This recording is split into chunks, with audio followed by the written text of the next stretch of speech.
सुलसा। राजगृह के नृत्य श्रेणी के सारथी नागरथी की पत्नी सुलसा जिनेश्वर के प्रति दृढ़ आस्थावान थी। उसके रोम रोम से महावीर महावीर का नाद गूंजता था। एकदा चरम तीर्थपति प्रभु महावीर चंपा नगरी में विराज रहे थे। नगरी की जनता अपने को धन्य मानते हुए परमात्मा को वंदन करके भाव विभोर होकर अमृतमय देशना सुन रही थी। अंबर नायक का सन्यासी भी 700 शिष्यों के साथ प्रभु के दर्शन करने आया था। धर्म देशना सुनकर अंबर सन्यासी ने प्रभु को वंदन करके कहा, स्वामी मैं यहाँ से राजगृह जा रहा हूँ, कुछ कार्य सेवा हो तो फरमाइए। प्रभु वीर ने कहा कि राजगृह में सुलसा नाम की परम श्रद्धावान श्राविका है, उसको मेरा धर्म लाभ कहना। ये सुनकर अंबर के मन में विचार आया कि खुद मगधपति श्रेणी प्रभु के अनन्य भक्त है। नगरी में अनेक श्रेष्ठ वरीय एवं उत्तम श्रावक हैं, उनमें से किसी को नहीं और सुलसा को धर्म संदेश कहलाए तो उसमें ऐसी कौन सी विशेषता होगी। इस रहस्य को जानने के लिए मैं पहले उसकी परीक्षा करूंगा, बाद में प्रभु का धर्मदेश संदेश कहूंगा। अंबर सन्यासी को तप के प्रभाव से वैक्रिय लब्धि प्राप्त हुई थी। राजगृह पहुंचकर उसने लब्धि से नगरी को पूर्व दिशा के दरवाजे के पास ब्रह्मा जी का दरबार खड़ा कर दिया। नगरी के लोग साक्षात ब्रह्मा के दर्शन करने के लिए आने लगे। पूरे दिन लोगों की भीड़ रही। अंबर ने गुप्त रूप से जान लिया कि नगर के सभी लोग आए मगर एक सुलसा नहीं है।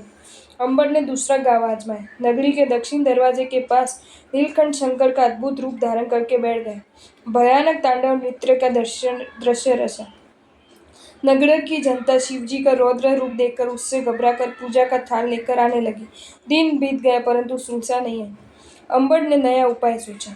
नगरी के पश्चिम दरवाजे के समीप कमलपति विष्णु का हूबहू स्वांग रचा। लक्ष्मीपति के आशीर्वाद पाने के लिए लोग दौड़े दौड़े मगर अंबर का ये प्रयास भी निष्फल गया।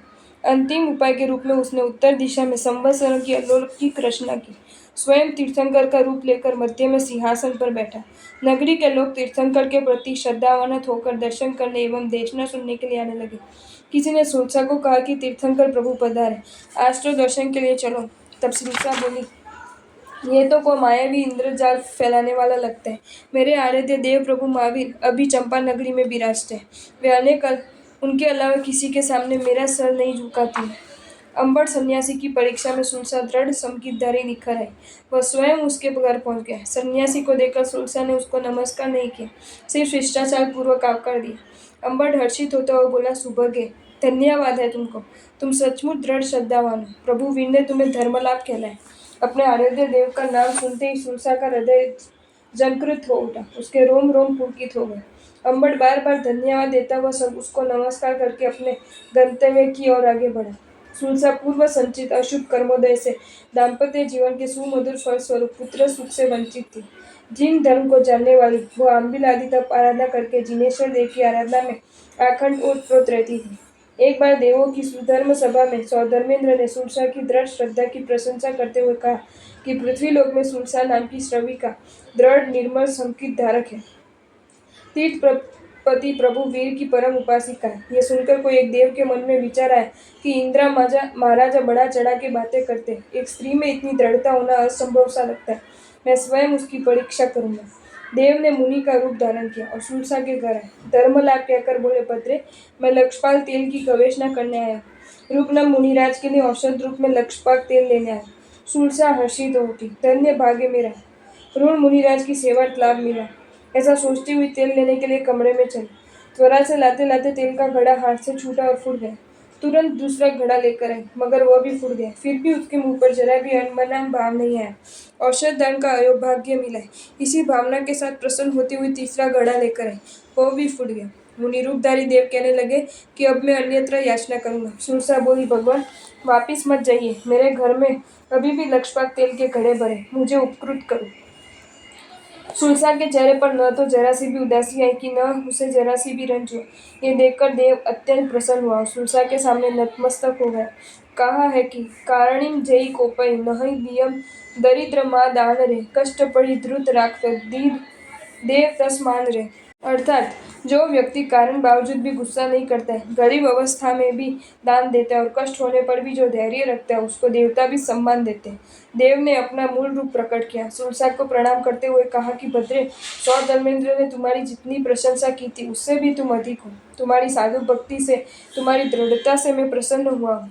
इस इष्ट वरदान मांग लो। सुरसा बोली, हे विभुत, मेरे घर में धन धान्य भरपूर है, न कुछ चाहना है न कुछ कमी है। कहा है कि जह परदोष न देखता, जहनु स्थिर होय मन, जे आप्યું नर नवी लिए, तीनों पुरुष रतन। अर्थात जो व्यक्ति पर दोष दर्शन नहीं करता है, जिसका मन स्थिर निश्चल होता है और जो दिया हुआ लेता नहीं है, ये तीनों पुरुष जगत में नर रत्न है। गुण रत्नों की खान सुरसा को देव ने कहा, भद्रे, देव दर्शन कभी निष्फल नहीं जाता, इसलिए जो चाहो सो मांगो। सुरसा ने कहा, सुरवर, मेरा घर रिद्धि सिद्धि से समृद्ध है, परंतु संतति के बिना सब सूना है।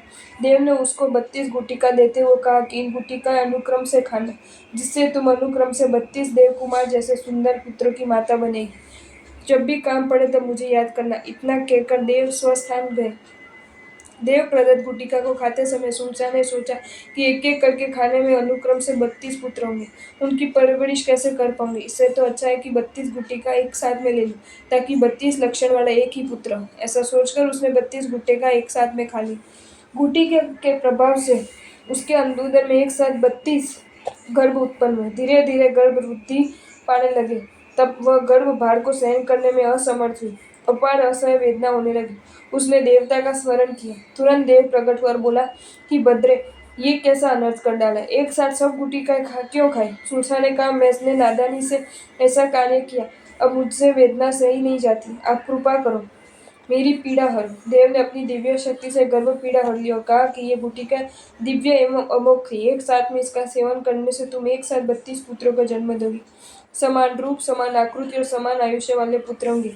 एक की मृत्यु होने पर सबकी मृत्यु होगी। ऐसा कहकर देव सुरसा को नमन करके अपने स्थान गए। हितोपदेश में कहा है कि शशि दिवाकर योर्ग्रह पीडनम गज भुजंगमयोरपि बंधनम मति मता च विलोक्यम दरिद्रता विधि रहो बलना वितिशयमति। अर्थात चंद्र सूर्य को ग्रह की पीड़ा है, गज और सर्प को भी बंधन और बुद्धिशाली को निर्धनता। ये सब देखकर बुद्धि कहती है कि मैं सचमुच में विधाता, भाग्य ही बलवान है। सुरसा सुखपूर्वक गर्भ पालन करने लगी। गर्भ काल पूर्ण होने पर उसने एक साथ 32 पुत्रों को जन्म दिया। नागरथिक ने धामधूम से पुत्रों का जन्मोत्सव मनाया। दाव माताओं द्वारा पुत्रों का लालन पालन होने लगा। सुरसा और नागरथिक देव कुमार सदृश पुत्रों का लाड प्यार से पालन करते हुए धन्यता का अनुभव करने लगे। पुत्रों की किलकिलाहट से घर गूंजने लगा। दिन दुगने रात चौगुने वृद्धि पाते हुए क्रमश विद्याभ्यास करके सभी प्रकार की विद्या कला में प्रवीण हो गए। युवावस्था को प्राप्त होते ही नागरथिक ने 32 कन्याओं के साथ पुत्रों की एक ही दिन शादी करवाई। तेजस्वी पराक्रमी 32 पुत्र महाराजा श्रेणी के अंगरक्षक के रूप में नियुक्त किए गए थे। मगधपति जब चिल्लना को लेकर वापस लौटे थे, तब सुरंग में महाराजा चेटक का शूरवीर योद्धा विरंगक के एक ही बाण से 32 पुत्रों की मृत्यु हुई। ये दुखद समाचार मिलते ही सुरसा और 32 पुत्र वधु करुण विलाप करने लगे। सुरसा पुत्र शोक में मूर्छित होकर गिर पड़ी। महाराजा सैनिक और महामंत्री अभय कुमार नागरथिक के घर आए। इस करुणांति का दुख व्यक्त करते हुए महाराजा ने सांत्वना दी। अभय कुमार ने तत्वबोध की बातों में सुरसा को आश्वस्त करते हुए कहा कि जन्मधारी प्राणी का मृत्यु अवश्यम भावी है। इस जगत में कोई स्थायी नहीं रहता है। चक्रवर्ती बलदेव, वासुदेव या रावण जैसे अजोड़ बलवीरों को भी एक दिन यहाँ से जाना ही पड़ा है। सगर चक्रवर्ती के 60,000 पुत्र एक साथ मृत्यु की गोद में सो गए थे। सन्नारी गंधारी के 100 पुत्र युद्ध भूमि में मारे गए थे। तुम आर्त ध्यान मत करो, झूठ झूठ के कर्म मत बांधो, आप तो महाभाग्यशाली नहीं हो। प्रभु श्री वीर से मैंने सुना है कि आप आगामी 24 में 15वें तीर्थंकर होने वाले हो। अभय कुमार के वैराग्य सबल वचनों से सुरसा का मन शांत हुआ।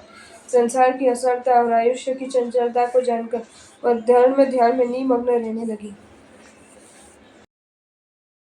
आपको ये वीडियो अच्छा लगा हो तो इसे लाइक करें और शेयर करें, और ऐसे ही नए नए वीडियोज देखने के लिए सब्सक्राइब करें हमारी channel Jain facts and stories को।